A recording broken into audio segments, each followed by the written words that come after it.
Stephen, thank you. No, I have to start again because I said your name wrong. That's okay. I've been called a lot of things, Natasha. I've been called a lot of things. It's okay. But I just asked you. Stefan, thank you so much for being with us here today. I want to dive right in and just say, so there's lots of people that you touch their lives, and I want to know, for the people who have not been touched by you yet, how do you best describe yourself and what do you do? A merchant of hope, I think, is hopefully, maybe that is something that one day will be on my gravestone.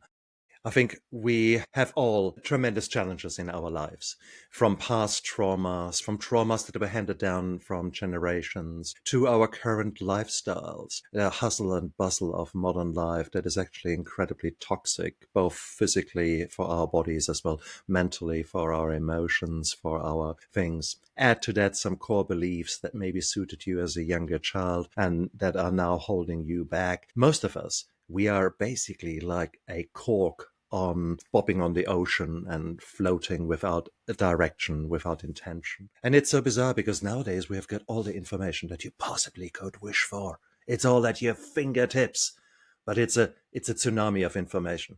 And we are often guided by social media funnels and channels and algorithms, and we're learning a whole lot of rubbish, and it's hard for people to stand back and say, well, what should I do now? And I guess that's where a functional medicine provider comes in, a functional medicine doctor in my case, who helps people to focus us back on those things where we nowadays have the science to actually look at what is holistically helping you to be the best version of yourself. And once you have created that foundation, from that foundation, you then can move on and become that spiritual being that you deserve to be, that you aspire to be, where indeed so many beautiful things can then come out of you as far as creativity is concerned, etc. But many of us are striving to be these wonderful spiritual beings when in reality, as bodies, we are broken. As emotional beings, we are at the level of a 2-year-old. And there is so much foundational work to be done.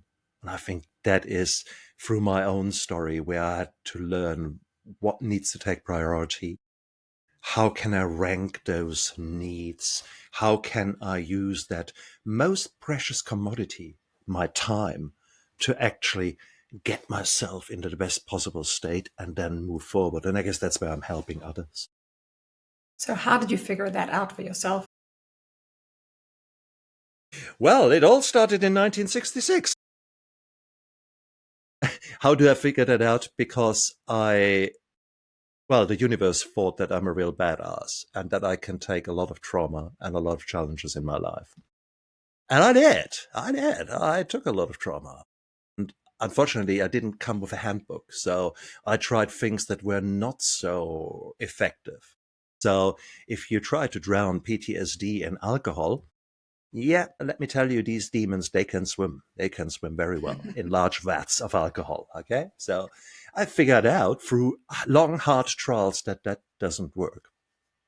I figured out that the moment when you think you've got life sorted, new trauma will come, and that is inevitable.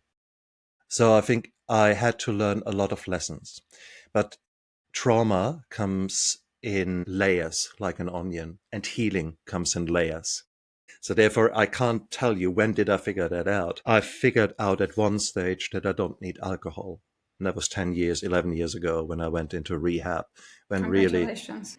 thank you. When prior to that, I had not had an understanding. I was just basically continuing to try to escape my reality, try to escape past trauma as well as now ongoing trauma. And as I said, I had too much of it for one lifetime. And I had to learn, are there different ways? And that was probably the start of my transformation, of my healing, to stop running away and starting to face the problems, starting to face the reality that I am part of the problem. And sometimes that I'm the problem. And you can't run away from yourself, at least not for a long time. You can try, but it doesn't work. You are faster in catching up with yourself. We take alcohol to run away from our problems, and it works. So your anxiety calms down in the evening. And what's happening the next morning? You've got a hangover and you've got the same anxiety, but this time on steroids. I call it hangxiety. Okay, so no, I had to quickly learn that quickly. I had 30 years of experience what does not work, and then I learned what I need to address. But, you go into rehab, and rehab is really the start. After 1 month, I came out and thought, hey, I know it all. I'm a doctor. Come on. I can show you. You're right. Bullshit. Then it only starts, because then it takes you, a good 6 to 18 months for your brain to rewire itself, for very stressed dopamine pathways to rejiggle itself. As an example, it is probably 6, 8, 10 months down the line after stopping drinking. I stopped on the roadside and bought some strawberries from a vendor. And in the car, I had one of these strawberries, and I thought, wow, this is the best strawberry I ever had. Where was that grown? What is in that? The reality was that my dopamine pathways and my taste buds probably were so skewed towards alcohol and that massive release that we can get from that. And that was initially. And then later on, unfortunately, you need more and more and more of drug or behavior, whatever it is, to get the same dopamine fix. So you always chase the first high. So therefore, dopamine gets undervalued. So you have that beautiful strawberry, and you think, yeah, well, nothing. And then suddenly, finally, you come back, things come into an equilibrium that is far more sustainable. And suddenly, that little strawberry becomes the gem that it is. And it's beautiful. Transformation doesn't happen. Yeah, we do one big intervention and then it's all massive and brilliant. No. This is a lifelong choice it's a lifelong privilege for you to make the right choices. It's now, for example, my choice to be here with you and be open, authentic, vulnerable. That will have flow-on effects. Me showing up here today, well, 80% of success is showing up. That's something that we so often don't do in our lives, because we are just thrown around by our emotions. It's typically the negative emotions that we hate, the guilt, the shame, the anxiety, because according to social media, we should be happy, we should be bouncing, we should be, yay! Coca-Cola advertising. So yes, please, I want to be young and you're surrounded with beautiful people. Yeah, right. So we are unfortunately, well, exactly. But that is what really deep inside we aspired at. We wanted that. And so there's the manipulation that is happening on a daily basis through all kind of directions, through all kind of media is tremendous. And we need to be well aware of that. Give you an example with the alcohol. There was a beautiful study 2 years ago where the researchers looked at the two top streaming channels and looked at 1,000 hours of the highest ranked, most watched series, regardless what it was, from Game of Thrones to everything, anything, a reportage, whatever it was. And they found that alcohol was drunken or displayed every 3 minutes, regardless in which genre. And as it so happens, when they looked a bit closer at the alcohol in those various shows, there seems to be one channel where the guys and the girls really like their whiskey. And then in the other channel, it seemed to be that they really all drink beer. It's amazing how these coincidences happen. Huh? Okay, beautiful study. One of many that highlights the power of manipulation and the power of advertisement. If you hate the word manipulation, you think this bloody German talking about 1933. Well, yeah, actually not far off. Goebbels in the Third Reich, he was the master of mass manipulation. He basically made sure that there was a radio in every household so that Hitler's speeches could be heard, and it was mandatory for you to listen to Hitler's speeches. Great. What is it today? You all have got your little radio. You all have got funnels. So these are realities. Yes, here we are. We have got our own burdens. We have got our own genetics. But we have got a lot of choice, though. And unfortunately, many of us choose really poorly. And then in response, we take action in a direction that unfortunately puts us rather on the back foot and not allows us to become the truly wonderful beings that we could be. So thank you. for all of that. That's incredible. Such like so much in just a few moments. But being a functional medicine doctor, what do you see, how the body responds to trauma, like physically, like how are all these things that we're doing, people are drinking too much, people are on their phones too much, experiencing trauma, and their bodies are reacting to this, but you get to see all of that. So how does that play out? Absolutely. Hugely, hugely. And it's like a big chameleon, and that makes it so hard. And it makes it so hard for the colleagues who are in specialized fields. For example, the gastroenterologist or your GP, your family physician. He has got 15 minutes to sort out one problem. And here you come as this, well, I actually don't feel right. I've got this bit of mental fog, and I've got a bit of tummy, and yeah. And you never ever talk about your sexuality with your doctor. You never talk about your trauma, past trauma, because often enough you don't even know. Give you an example, because when you say how does trauma work out, we need to distinguish a little bit different versions of trauma, so to speak. I had a large pain clinic in the past, and in this pain clinic, before any patient saw me, they had to fill out questionnaires. And so this elderly lady in her 60s came to me, and she had chronic tummy pain. And that has been there for what, 25, 30 years. She has seen all the specialists you could possibly imagine, had scans after scans, had a few exploratory look-sees into the tummies or surgery, and they could never find anything. And so here she came to me. And she came in with a support person. And I introduced myself. And just before we even started sitting down, she said, "Look, doctor, I just wanted to say thank you to you."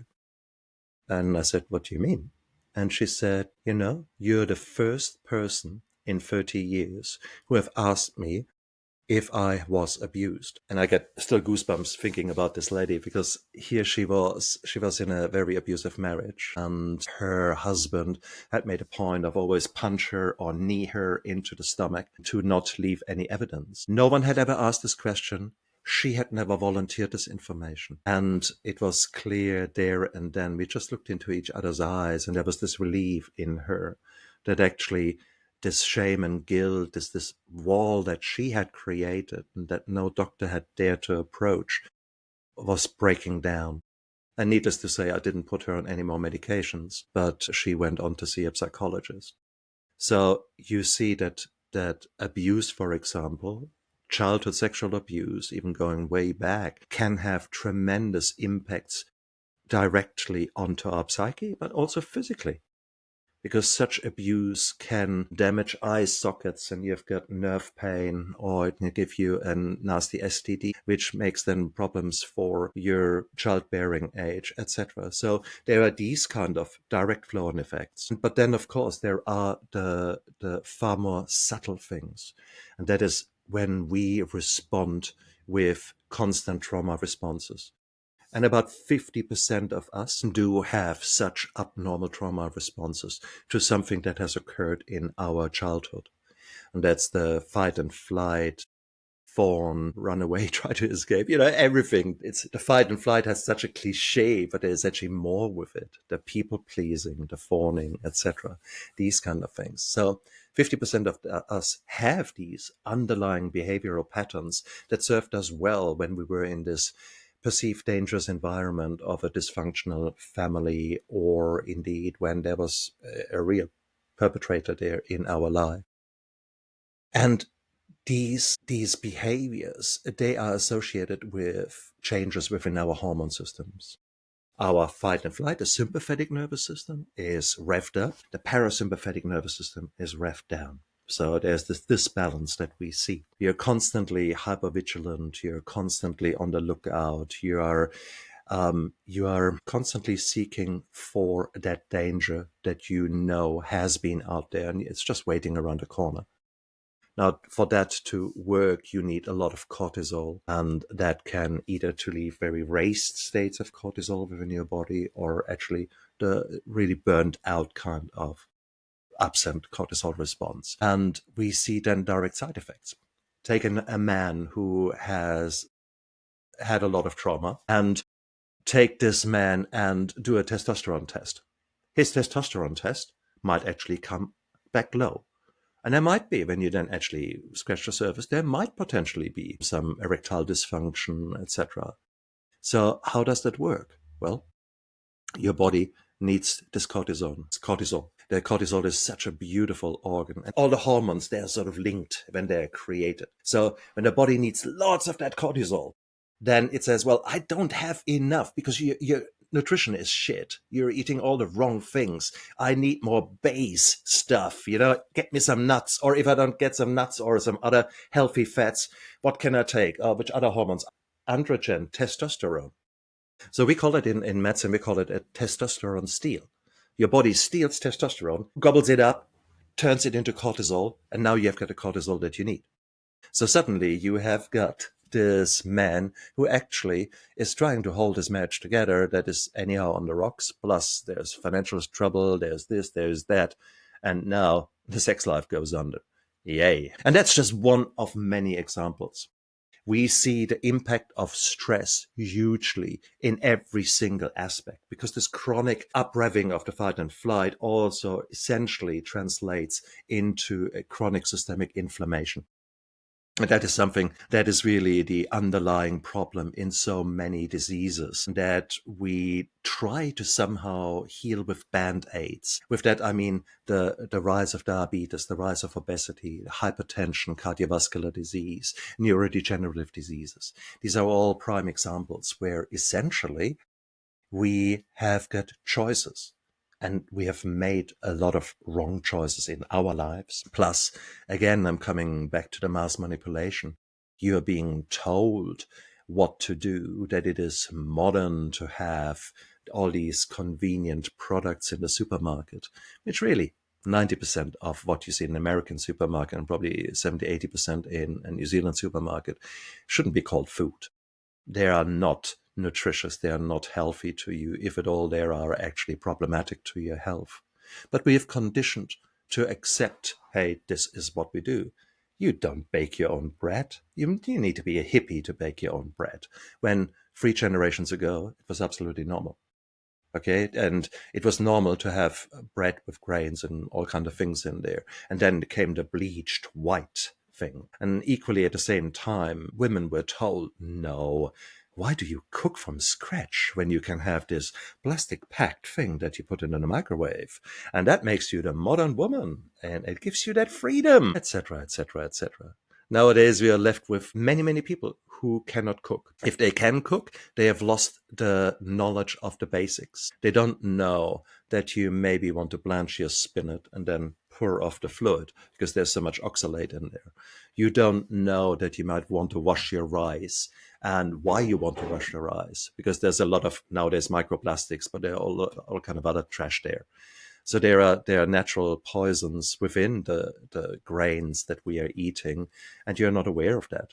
No one is talking about that anymore. Although there's a resurgence now of people with this wave of metabolic chaos that we are seeing in the Western world and virtually everywhere, where we understand actually we need to go back to basics. And that is where functional medicine comes in. Because it's so easy. Oh, you're obese. Oh, you're really obese. Oh, here's some Ozempic. There you go. See, it's going to be fine. It's great for you name it. Meanwhile, it has proven to be effective for everything. Yeah, about that. So for those of you out there who are just tempting to go onto it, please, guys, have a really good chat because ultimately you get a quick fix. When you lose weight, you lose, unfortunately, also muscle. Typically, the weight loss is when you massively lose weight, you lose about 50% fat, 50% muscle. When you then stop your Ozempic or your Valgiva or whatever it is because it's too expensive or because you reasons whatsoever, you will probably put back 80, 90%, 100 or even 120, 150% of the fat back, of the weight back on. And of the weight that you put back on, it's not 50-50 muscle and fat, it's 80% fat. So now you've actually made your story far, far worse. You had a short-term gain and you ended up knee-deep in shit because ultimately your muscle mass in percentage has decreased. you're actually more likely to not do the exercise, be more sedentary, that you have less metabolically active muscle, which is a beautiful thing. We nowadays recognize how important it is for glucose metabolism, for your diabetes, for all those kind of things. So now you've actually shot yourself in the foot if you just take it because you think that is the answer for all of your problems. No, your trauma will not go away. And trauma was probably the reason that you were binging out at night, that you had 5 kilograms of ice cream at 12 o'clock midnight. Well, there is a reason for all of that. It has served the purpose, that overeating. Maybe you were abused as a woman and figured out that when you were really fat, that people would not abuse you. Well, there is a good protective mechanism there. Do you think that some Ozempic will suddenly cure that? Exactly. There is so much more out there. And in functional medicine, we recognize that. So we know that we know the pillars that we need to address to help people forward with whatever problem that is. My interest is neurodegeneration because after all that trauma and after all that shit that I went through, my mind is now clear. It's beautiful. There's a clarity there that I truly, truly treasure, and I take it as a privilege, and I say thank you for the clarity, but I know that it's a perishable thing. So I now know that we can do so much more, and I want to be extreme here. Alzheimer's is a choice. Dementia is a choice, and that might sound extreme, but it is a choice. That's the same with diabetes. It's a choice. So why do you say that? I have a couple questions for you, but the first one I'm going to ask with is, why do you say that it's a choice? It's very simple. I'll give you an example by me. As part of me turning around, I did not just turn around with stopping smoking, but I also started dealing with the trauma. I started the nutrition. I took the right supplements. I started doing exercise. So I worked on all those pillars. And then probably for 3-4 years ago, I thought, okay, my family history, my biological father, he died of his 6th heart attack in his 60s. Okay, he was smoking and drinking, fair call, and had a very bad lifestyle. And I thought, okay, let's face the music. So I went actually and did a calcium score of my heart, where they do a CT scan and look at the amount of calcium deposits in the blood vessels that are leading to the heart. Turns out, despite my own drama and trauma, I had the coronary arteries of a baby at a calcium score of 0. That should not be there. I should by all means be rotten on the inside, or at least well preserved from the alcohol, and I'm not, because I've done the right steps and I've undone damage, both on my liver, which has absolutely wonderful liver function tests, on the blood values, on the many other values that I can measure as a functional medicine specialist. So you can undo a lot of damage. You can prevent a lot of damage. And we see that more and more and more. In the case of Alzheimer's, for example, genetically, there are some people who have got an ApoE4 gene. And when you have got the wrong things happening at that gene, then unfortunately, you're a sitting duck to develop Alzheimer's. And even a few years ago, we were still very convinced you've got ApoE4 means you're going to develop Alzheimer's. End of the story. Nowadays, we know that this is not true, because we can take so many steps, so many actions to change that. And these actions are the nutrition, looking after our sleep, being active. And with active, I merely mean active during the day, as well as then have muscle exercises, so strength exercises, as well as aerobic activity there. That we need to look after our hydration. We need to look after our nutrition beyond food. What are we putting into our body? How are we training our brain? And with that, I don't mean now you just playing another round of Candy Crush, but that you're actually doing some exercises, that you're learning a new skill, that you're challenging your brain. And put all these things together in a systematic fashion, then suddenly you end up with a much reduced risk of having, for example, Alzheimer's, or even stopping completely developing Alzheimer's, despite the fact that you've got ApoE4 as a genetic marker. With that, we have shown, and I say we, there are some wonderful people like Bredesen. This man has gone out there and has done the research that showed us now that with the right amount, with the right nutrition, with the right things, with the right steps, we can prevent neurodegeneration. Many functional medicine doctors will be quite critical of diabetes societies around the world. Because diabetes societies, type 2 diabetes, so that stuff that develops later in life, these patients are taught how to manage diabetes. When ultimately many of us believe you can reverse it. You can get rid of diabetes, at least type 2 diabetes. And I think there again, there are some beautiful studies out there. There's some people some doctors who are really on the forefront with that. And the answer to that is ketosis, and it's basically fasting. And fasting, as an example, is part and parcel of all cultures. It is so normal. When you look at, for example, let's look at diets. And I hate the word diet. So from the word go, I will never suggest to anyone to go on a diet. That is bullshit, because the diet typically means it's not sustainable. You do that for a short period of time. And that's similar to what I described. You lose weight and you use fat percentages and muscle mass percentages, but you gain back fat percentages. So that's the reality with diets. So what I say, no, choose a food plan and stick to that. A food plan is something that you can do for life. When we look at food plans, the Mediterranean food plan has often been touted as really one of the best ones out there. And no doubt it is. So Mediterranean food plan means basically some eating the rainbow, eating lots of healthy, nutritious food, limiting the amount of, let's say, seed oils. There are certain things that you throw out, certain things that you put in, but it's all lots of beautiful colors on your plate. Try to get a color on your plate in every meal, and that's about the Mediterranean food plan. Okay, so fine, everyone focuses on that. No one focuses on the fact that in the Mediterranean, they don't eat 4 meals a day and 5 snacks. They eat actually maybe 2 meals a day. Sometimes, depends on where you are, in which kind of rural areas, you might eat 1 meal a day, one big meal. So, and that's the interesting one. We are calling it breakfast, lunch, dinner. Well, if you actually pay attention, breakfast is break fast. It's the first meal after you have fasted. And that's the way it should be.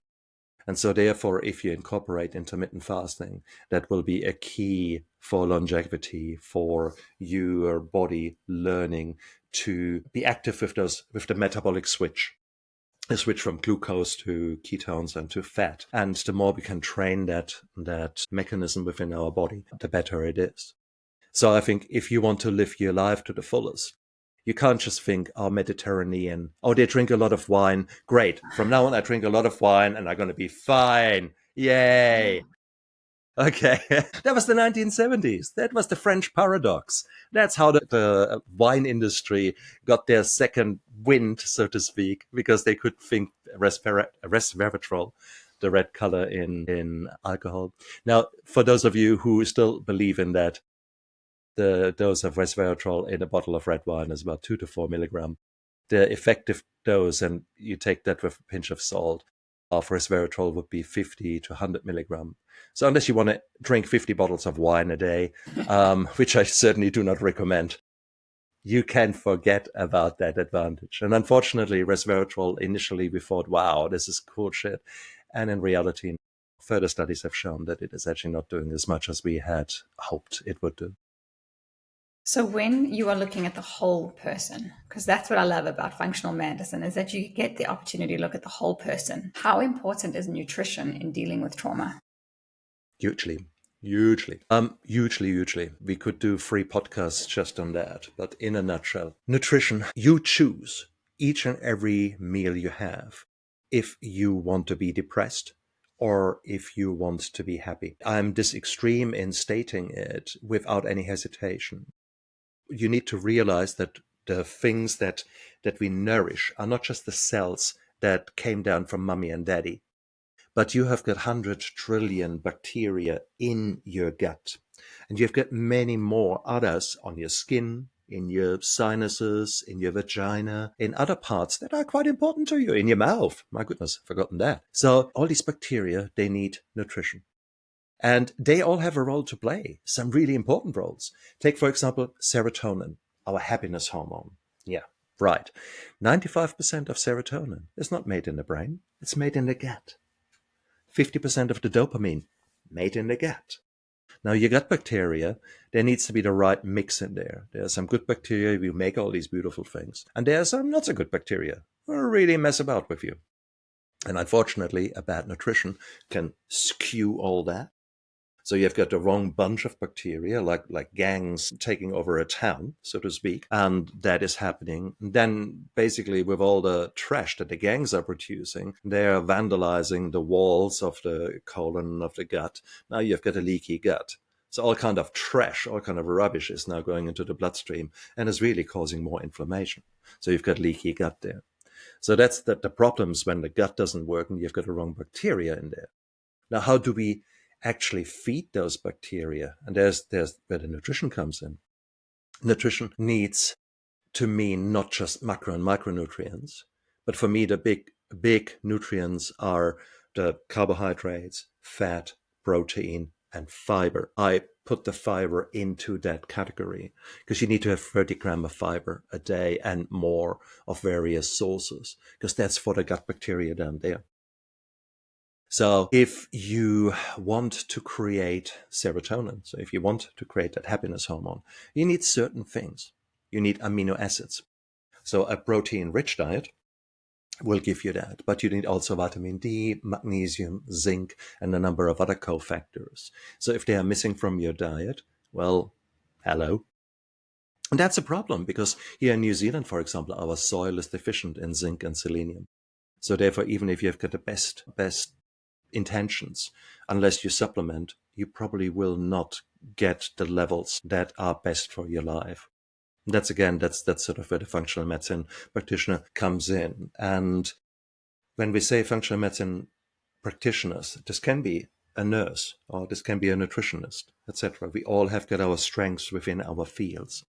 So a nutritionist might be able to assist you on that aspect of functional medicine. So why is nutrition so important? There are so many good things in our diet, many things that we have no clue about. We know that there are phytochemicals. These are sort of the chemicals in food that often give us the colors, the carotenes that are in the carrot, dark colors that are in blueberries or in beets, etc. All of them have strengths and supporting those hundreds and hundreds and hundreds of enzymes in a positive way. To say, oh, okay, I'll just have 16 blueberries and now my life will change forever. That will never be the case because there are so many things that we don't know about our food. Remember, this is stuff where some nerdy scientists nowadays get interested in, but there's no money in that. No one is going out there to say, hey, great, now we really got the whole spectrum of goodies that are in a beetroot. Oh, nah. Unless there's money, there is no thing. And how do you want to make studies? For those of you, I want to say something. For those of you who are saying, oh, I want a randomized controlled, double-blinded trial to say that blueberries are good for you. How the hell do you do that? The reason is you are living in a world full of toxins. So you've got on the one hand, you try to add 16 blueberries. Good on you. On the other hand, you are a woman who is maybe not using the best mascara, not best thing, microplastics left, right, and center. You're eating basically a credit card of plastic every week. And that is fact. It is You fact, have got, I know. So you have got here, you've actually. I know. I'm just creating a course on microplastics, and it's just the more I learn about it, the more I'm thinking, my Me God. too. I'm like, But this is just reality.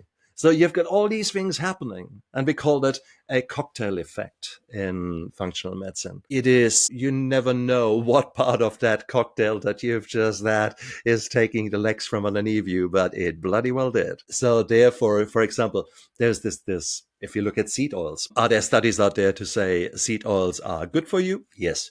Are there studies out there that say that they're absolutely bad for you? But probably not so many. So who has made the studies that they were good? Well, you can guess who sponsored them. Who the studies that show that they're not so good, they're probably of lesser quality, i.e. they're either animal studies or looking just at the ratio of omega-3 to omega-6. Therefore, if I now forever use sunflower oil, can I prove that that has contributed to my diabetes or contributed to this and that? It's virtually impossible to make that correlation. However, if I have the seed oils, if I have the microplastics, if I have all kind of other contributors to my metabolic chaos happening, will the end result not be a tsunami of negative effects? And then I want to bring in 16 blueberries? I don't think so. So it's those kind of things that we need to realize. And we haven't even talked about the stress and the sleep deprivation and those kind of things. So coming back to your question, nutrition, so important. In a nutshell, don't diet. Diets fail 90% of the time. Choose a food plan that works for you, and you need to figure out what that is. That food plan is likely to change. Because if you're interested in that, that means probably you've got a problem with your gut.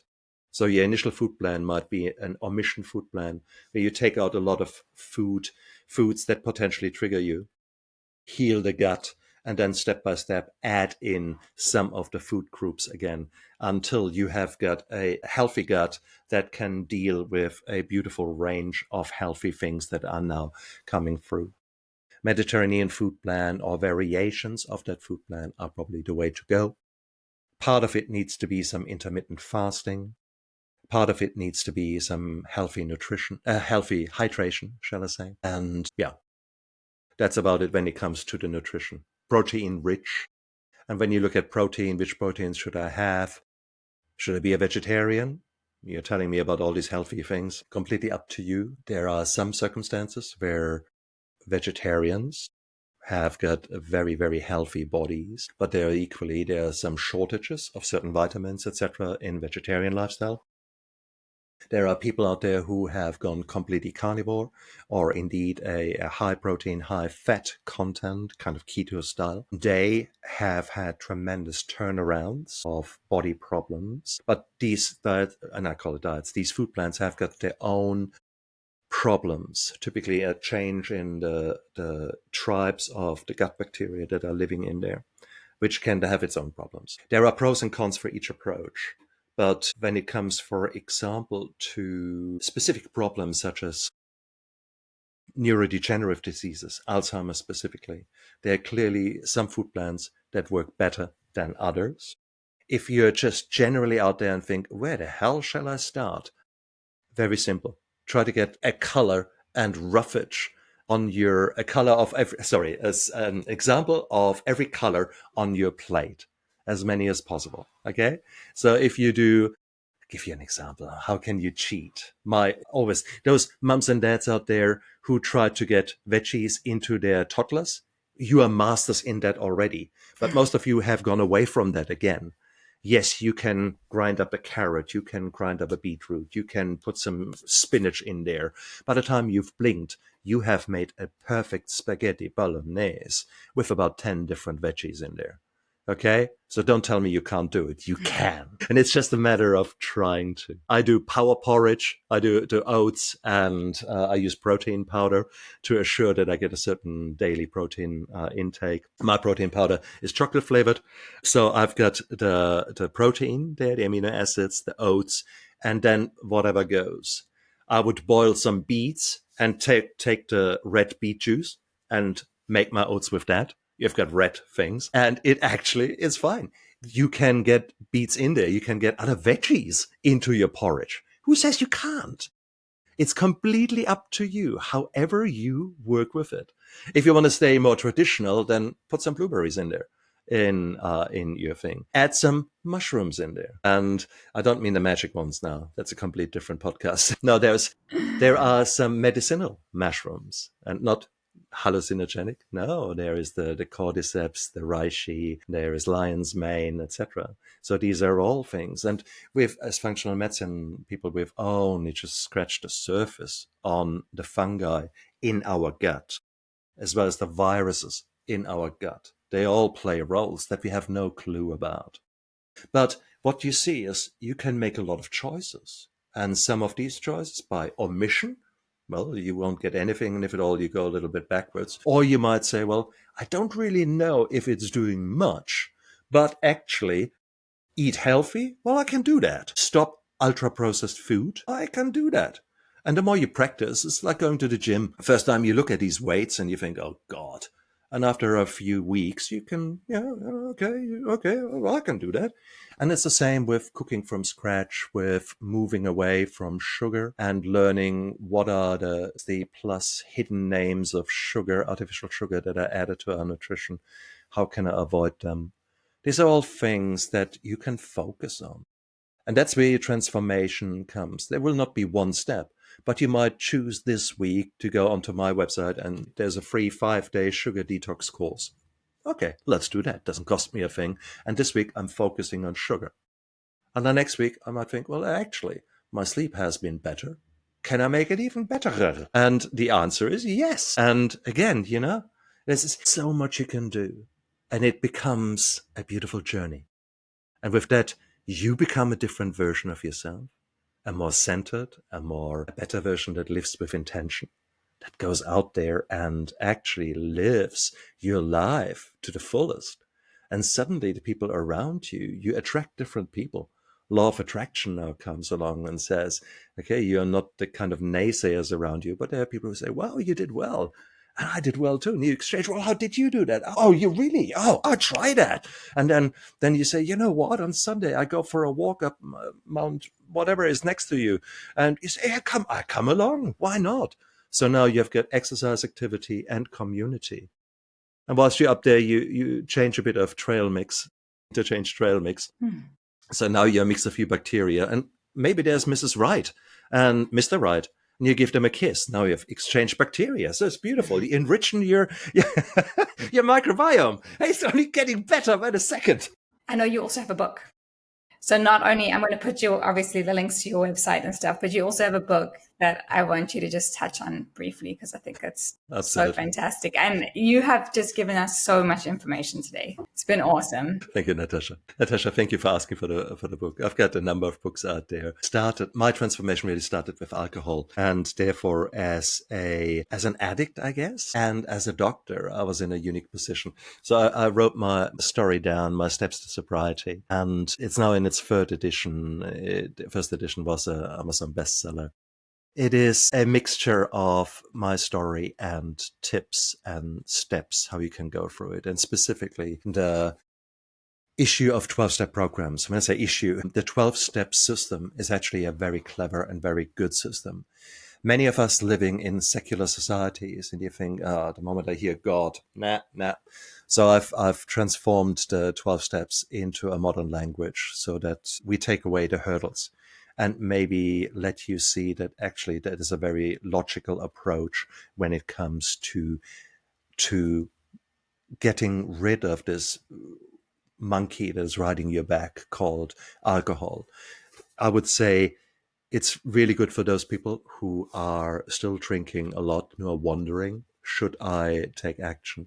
It's certainly very good for those people who are living with a person who's drinking too much, because it gives you a lot of information, gives you a lot of just material to work with, and lets you understand what options are available for you.